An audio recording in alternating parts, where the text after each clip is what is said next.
கர்த்தருடைய நாமத்துக்கு ஸ்தோத்திரம் உண்டாவதாக. 1 யோவான் 4:4 உலகத்தில் இருக்கிறவனிலும் உங்களில் இருக்கிறவர் பெரியவர். நம்முடைய தேவன் பெரியவர். உலகத்தில் யாரை கண்டே நீங்கள் பயப்பட தேவையில்லை.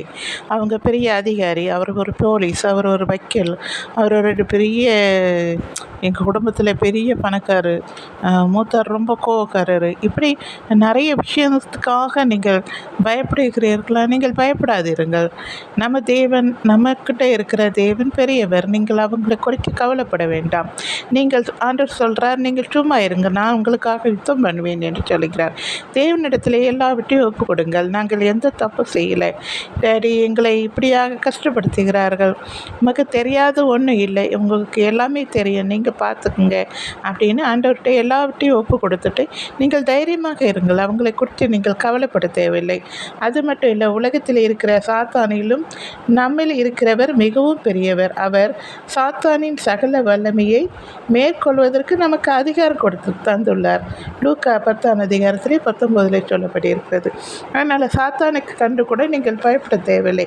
பிள்ளை சொன்னீங்கள், நமக்கு விரோதமாக யாராவது வைப்பார்களோ, நம்ம இப்படி பண்ணி விடுவார்களோ என்று எதுக்காகவும் நீங்கள் கவலைப்பட வேண்டாம். இஸ்ரவேலுக்கு விரோதம் மந்திரம் இல்லை, சூனியம் இல்லை. தேவனுடைய பிள்ளைகளுக்கு விரோதமாக யார் எழும்புவார்கள்? எழும்பவே முடியாது. எழும்பினா அவங்க தான் அழிஞ்சு போவார்கள். அதனால் நீங்கள் எதுக்கும் கவலைப்படாமல் பயப்படாமல் தைரியமாக இருங்கள். சரிங்களா?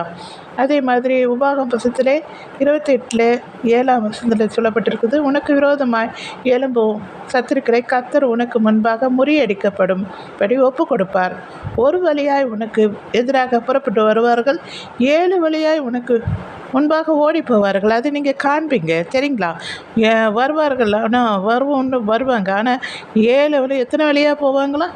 7 வழியாக உங்களுக்கு முன்பாக ஓடி போவார்களாம்.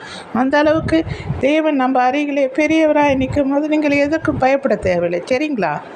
தேங்க்யூ.